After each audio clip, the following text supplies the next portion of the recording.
Hello there and welcome to our PvP guide to conditions. In this episode we'll be going over the different conditions and their uses, as well as some useful tips and advice on condition builds. This coming Friday we're going to have a very advanced guide looking at conditions again very in depth and how to maximise condition based builds and how condition damage and duration really affect them. So first up, the very basics of conditions. Some conditions stack in intensity such as bleeding, while others will stack in duration like burning. I'll run through how these work in a moment, but on Friday we're going to get much more in depth, so make sure to come back for that episode. When a player removes a condition, it will remove the entire stack. Some abilities will cure a set number of stacks, while others remove all. The transference of conditions is also possible with certain skills. As I've already mentioned, let's first take a look at bleeding. Bleeding applies damage over time per bleed in the stack per second, otherwise known as stacking in intensity. This is to say that if you take 100 damage per bleed and you have 5 stacks of bleeding on you, you will take 500 damage once every full second. Condition duration will only affect bleeding if it allows the bleed to last for 1 full extra second, but we'll look more closely at this on Friday and explain how this really works. Next up, burning. Just like bleeding, it's a damage over time ability, however this one will stack in duration. That means that if your burning does 200 damage and you apply a 2.5 second burn to someone, followed by a 3.5 second burn, it will tick once every second for 6 seconds for a 200 damage, giving a total damage of 1200 over the full 6 seconds. Duration stacking skills often deal high damage but are very susceptible to condition removal. Immobilise, the first of 2 conditions that work as crowd control but apply as a condition ability and stack in duration.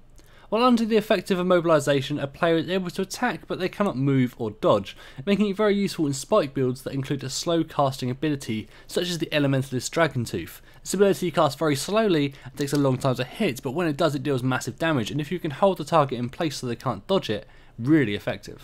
Fear is the second of these 2 crowd control conditions. It causes the player to lose control of their character in a forced retreat away from the caster and stacks in duration. It's a very powerful skill that's very underrated by the general player base. It's largely complained about because it doesn't last very long and not many people actually have access to the ability. However, this skill is the king at stopping a finisher or a revive. Including fear in your build if possible can really change a fight around at a crucial moment. Cripple could fall under the crowd control umbrella in a very soft way. It slows the player's movement speed by 50% and stacks in duration. This is great for chasing down players or kiting, but do bear in mind if you're affected by cripple, swiftness will only boost your speed by 33%, so there's no direct counter. Shield stacks in duration and has 2 different effects. Firstly, it slows the target's movement speed by 66%, making it stronger than cripple, and on top of that it increases the timers of any of their skills currently on cooldown and any they cast while under the effect of chill for another 66%. The movement skill reduction is nice, but the damage mitigation from the 66% increase on cooldowns can be very helpful, especially against professions relying on burst damage skills with a reasonably short cooldown, such as the 100 blades from the warrior. This can really increase the gap between his bursts, giving you some serious damage mitigation. Weakness stacks in duration and applies 2 different effects. Firstly, it gives a 50% chance for any non-critical hit skill the enemy casts to only deal 50% damage, otherwise known as a glancing blow. This makes this very effective against anyone who doesn't have a particularly high crit rate, as you're pretty much going to be reducing their damage by 50%. Secondly, it reduces their regen by 50%, meaning they can dodge less.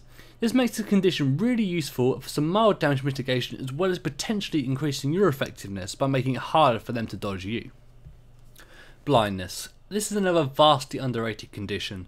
It means the player's next attack while cast under the effect of blindness will miss.